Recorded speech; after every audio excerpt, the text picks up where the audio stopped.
Jujutsu Kaisen मांगा एकदम crazy हो चुका है, जहां गोजो मर चुका है, गॉड ऑफ ब्लेंडर काशिमो भी गया और अब लड़ाई में कौन कूदे हैं? हिगुरामा और इटाडोरी सुकुना के खिलाफ। अब इससे पहले मांगा का अगला चैप्टर आए, चलिए हम लोग मिलकर उस फाइट को डिस्कस कर लेते हैं जब एक्चुअली में हिगुरामा और इटाडोरी आपस में भिड़ गए थे। इससे आपको हिगुरामा के पावर के बारे में भी अंदाजा लग पाएगा और आप एनालाइज कर पाएंगे कि वो सुकुना के सामने कितनी देर टिक पाएगा। तो ये बात कलिंग गेम्स की है जब इटाडोरी एंड को पता लगता है कि कोई हिगुरामा नामक सॉर्सरर है जिसके पास 100+ पॉइंट्स हैं। अब इन्हें रूल ऐड करवाना था उसके 100 पॉइंट्स का इस्तेमाल करके, तो ऐसे में इटाडोरी रिन अमाई की मदद से हिगुरामा के ठिकाने का अंदाजा लगा पाता है। बेसिकली हिगुरामा एक थिएटर के अंदर अपना धंधा चला रहा था, मतलब कि वो दूसरे प्लेयर्स को पेल रहा था, उनको मार के पॉइंट्स कलेक्ट कर रहा था। तो इटाडोरी थिएटर के स्टेज पे पहुंचता है जहां वो हिगुरामा को कपड़े पहनकर बाथटब में स्नान करते देखता है। हिगुरामा को देखकर इटाडोरी तुरंत समझ जाता है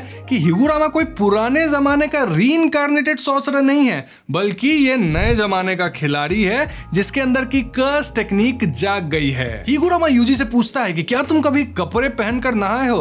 इसमें एक अलग ही मजा है। इसके बाद हिगुरामा कुछ गंदे जोक्स क्रैक करता है, लेकिन इटाडोरी सीधा पॉइंट पे आता है कि भैया मुझे तुम्हारे 100 पॉइंट्स चाहिए ताकि मैं एक रूल ऐड कर सकूं कलिंग गेम के अंदर। अब ऑफ कोर्स हम सब जानते हैं कि ये वो वाला रूल था जिसके अंदर आप पॉइंट्स ट्रांसफर कर सकते हैं एक दूसरे को। अब हिगुरामा अपने 100 पॉइंट से ऐसा कुछ रूल ऐड करने से साफ मना करता है, उल्टा वो एक लंबा चौड़ा लेक्चर दे देता है। बेसिकली हिगुरामा का कहना था कि वो एक लॉयर हुआ करता था जहां पे अपराधी रूल्स को फॉलो नहीं करते थे, हमेशा बच निकलते थे, लेकिन कलिंग गेम्स में उसे मिली है कर्स टेक्निक, तो यहाँ पे रूल्स फॉलो करना जरूर इंपॉर्टेंट होगा। साथ ही वो देखना चाहता है कि आखिर ये कर्स रिमूवल होता कैसे है, मतलब हम सबको पता है उससे लोग मर जाएंगे, तो वो हिगुरामा को देखना था। अब ये सब सुनकर इटाडोरी कहता है कि बहुत हुआ तुम्हारा बकवास, मैं तुमको पीट के तुम्हारे 100 पॉइंट से रूल तुमसे ही ऐड करवाऊंगा। जब ये 2.5 किलो का हाथ किसी पर पड़ता है ना, तो आदमी उठता नहीं, उठ जाता है। बस लड़ाई छिड़ जाती है और इटाडोरी सोचता है कि पहले वो हिगुरामा के अटैक को डिफेंड करेगा,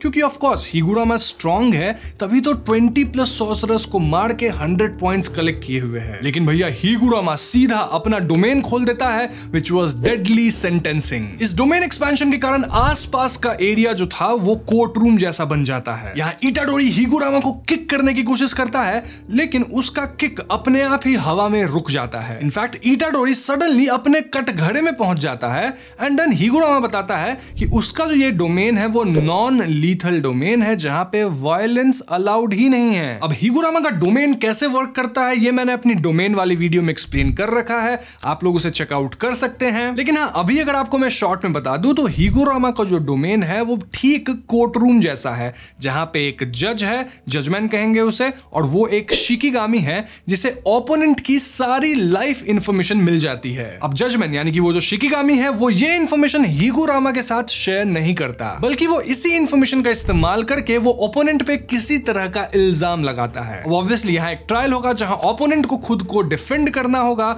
और हिगुरामा जो होगा वो आप कह सकते हैं काइंड ऑफ प्रोसिक्यूटर होगा, जो कि ओपोनेंट के ऑपोजिट में खड़ा रहेगा और उसको सजा दिलवाने की कोशिश करेगा। अब ट्रायल का जो वर्डिक्ट निकलता है सजा उसी मुताबिक होगी। जैसे कि इटाडोरी पे ये इल्जाम लगाया गया था कि 16 जुलाई 2017 को वो माजी वेगस पचिंको पार्लर के अंदर गया था, जबकि वो उस वक्त 18 साल का नहीं था, वो जगह 18+ लोगों के लिए है। अब इटाडोरी के पास 3 ऑप्शन है, या तो वो अपना गुनाह मान ले यानी कि कन्फेशन, या फिर वो एकदम ही मना कर दे कि उसने ऐसा कुछ किया ही नहीं यानी कि डिनायल, या फिर वो चुप्पी धारण कर ले, कुछ बोले ही नहीं यानी कि साइलेंस। अब डिनायल वाले केस में इटाडोरी झूठ भी बोल सकता है, क्योंकि भले ही जजमैन को सब पता है बट स्टिल वो हिगुरामा को सिर्फ एक एविडेंस देगा और उस एविडेंस के तौर पे जब तक ये बात प्रूव नहीं हो जाता तब तक सजा नहीं मिलेगी। बेसिकली जजमैन जो है वो कोर्ट रूम के ड्रामा के हिसाब से वर्डिक्ट देगा, इस बात पे वर्डिक्ट नहीं मिलेगा कि एक्चुअली में चीजें हुई थी या नहीं। जैसा आप प्रेजेंट कर पाओगे, अगर आप अच्छा झूठ बोल के अपना केस जीत जाते हो तो आप बच जाओगे। नहीं आया ना समझ? कोई बात नहीं, अभी जब मैं बताऊंगा आगे क्या हुआ तो सब समझ जाओगे। तो यहाँ इटाडोरी झूठ बोलता है कि हाँ ठीक है मैं गया था पचिंको पार्लर में, लेकिन गैम्बलिंग करने नहीं गया था, मुझे जोर की सूसू आई थी तो मैं सूसू करने गया था। ये सुन के हिगुरामा एविडेंस लाता है जिसके अंदर इटाडोरी की एक फोटो थी जहां वो एक्सचेंज वाले जो काउंटर था वहां पे खड़ा था, यानी अपने जीते हुए टोकन्स को येन में बदल रहा था। ये फंस गया। एविडेंस देख के यूजी की बोलती बंद, वो कहता है ये तो चीटिंग है, इसको देख के तो प्रूव हो ही जाता कि मैं गैम्बलिंग कर रहा था। चीटिंग करता है तू। लेकिन हिगुरामा समझाता है कि तुम अभी भी बच सकते थे। देखा जाए तो वो जो एक्सचेंज था वहां तुम हो सकता है नॉर्मल पैसा वगैरह एक्सचेंज करने भी गए होगे, तो तुमको बस इतना बोलना था कि मैं कभी पचिंको पार्लर में गया ही नहीं, और इस एविडेंस से प्रूफ भी नहीं हो पाता कि तुम वहां अंदर गए या नहीं गए।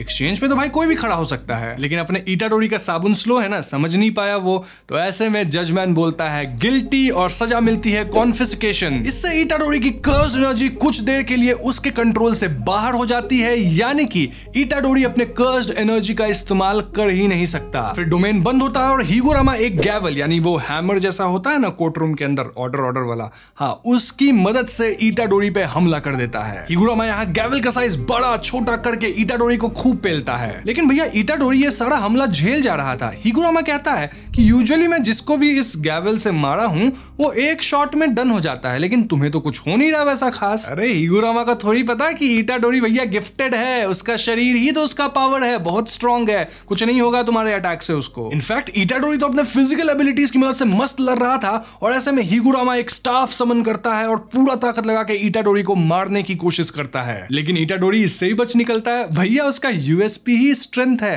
कर्स्ड एनर्जी नहीं भी हो तो भी बंदा बहुत स्ट्रॉन्ग है। हिगुरामा कहता भी है कि इटाडोरी से लड़ना मतलब एक ऐसे डॉल से लड़ना जो कि इनडिस्ट्रक्टिबल है। ऑल्दो मैं आपको बता दूं कि बिना कर्स्ड एनर्जी के कहीं ना कहीं इटाडोरी स्ट्रगल तो कर ही रहा था, मतलब वो एक ऐसी लड़ाई लड़ रहा था जिसे वो कभी नहीं जीत पाता। वैसे में इटाडोरी थोड़ा दिमाग चलाता है और वो मांगता है रीट्रायल। जी हाँ दोस्तों, 2 बार रीट्रायल मांगना पॉसिबल था, क्योंकि देखा जाए तो इटाडोरी अपने मुंह से कभी कबूल ही नहीं किया था कि वो गिल्टी है। तो इटाडोरी के रीट्रायल मांगते ही मार धाड़ बंद, वापस से कोर्ट रूम वाला सिनेरियो बन गया, यानी कि डोमेन वापस से खुल गया और शुरू हो गया वापस से कोर्ट रूम ड्रामा। लेकिन इससे पहले मैं आपको यह बताऊं कि इटाडोरी पे अगला इल्जाम कौन सा लगा है। पहले आपको यह याद दिला दूं कि आप सब मुझे डिस्कॉर्ड पे फॉलो कीजिए, साथ ही इंस्टाग्राम पे फॉलो कीजिए, देन नया चैनल लोगीमेशन खुला है उस पर भी फॉलो करो यार, सब्सक्राइब करो चैनल को। अब हम दोनों की लड़ाई खत्म हो गई है तो हम दोनों एक दूसरे को प्रमोट करते हैं, साथ ही मेरा भी एक नया शो वहां जल्द ही आएगा, तो सपोर्ट दिखाओ। सब कुछ का लिंक डिस्क्रिप्शन में है, जहां जो मन करे वहां फॉलो कर लो। हाँ ये कर लो पहले। कमिंग बैक टू वीडियो, इस बार जजमेंट अक्यूज करता है इटाडोरी को कि 31 अक्टूबर 2018 की रात को शिबुया में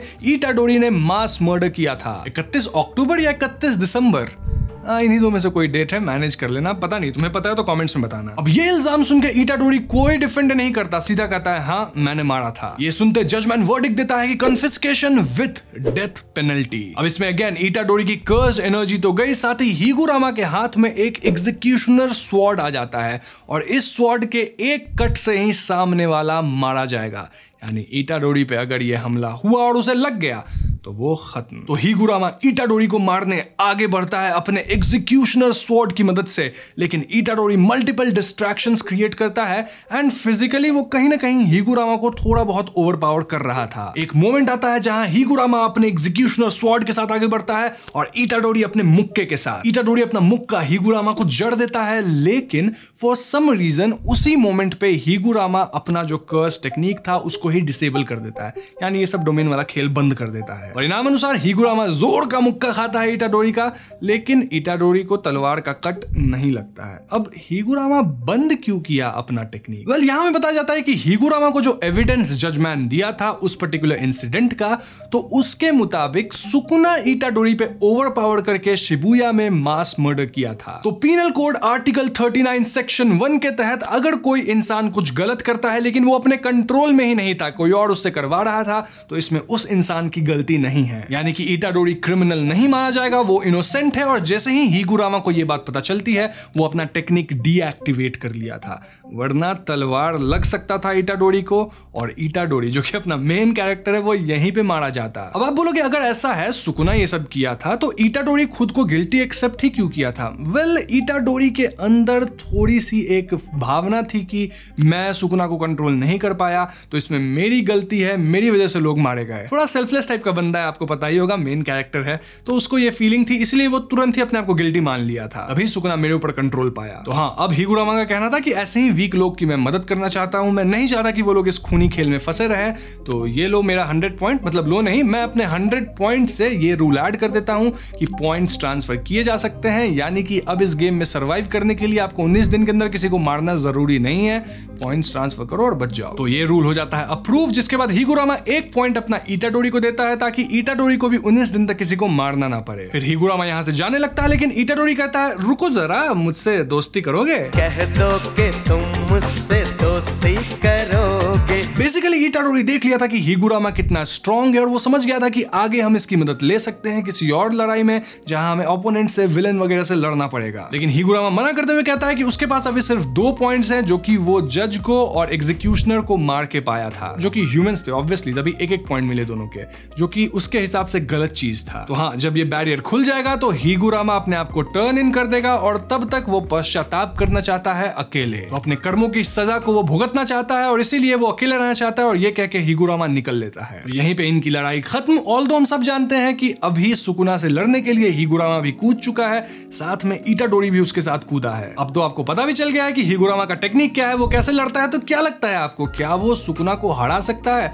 हराना छोड़ो, कितना देर वो टिकेगा? और क्या इटाडोरी भी लड़ाई में कूदा है तो दोनों मिल के सुकुना पे भारी पड़ेंगे या फिर सुकुना ही इनको पेलेगा? जो भी हो, गॉड ऑफ ब्लंडर काशिमो से तो बेहतर ही होगा। साला 1 से 1.5 चैप्टर में मारा गया, 2 चैप्टर भी पूरा नहीं टिका था वो। ये काशिमो साला हकारी से भी हार गया था, लेकिन ध्यान रहे हिगुरामा इटाडोरी से नहीं हारा था, वो बस खुद ही रोक दिया था अपने टेक्निक को। तो ऑब्वियसली आगे जो चैप्टर्स आने वाले वो काफी मजेदार होंगे। क्या आप लोग एक्साइटेड हो? कमेंट्स में बताना। और क्या लगता है आगे क्या होगा? वैसे चैप्टर जब भी आएगा मैं जल्दी से कोशिश करूंगा वीडियो फटाफट ले आने का। तो हाँ, आप अपने ओपिनियंस कमेंट में लिख दो। साथ ही यहाँ पे वीडियो खत्म। वीडियो पसंद आई हो तो लाइक करना, अपने दोस्तों के साथ शेयर करना, उनसे भी लाइक करवाना। साथ ही डिस्कॉर्ड पे फॉलो करो, इंस्टाग्राम पे फॉलो करो, लोगीमेशन जो मेरा नया चैनल है उसको भी सब्सक्राइब करो।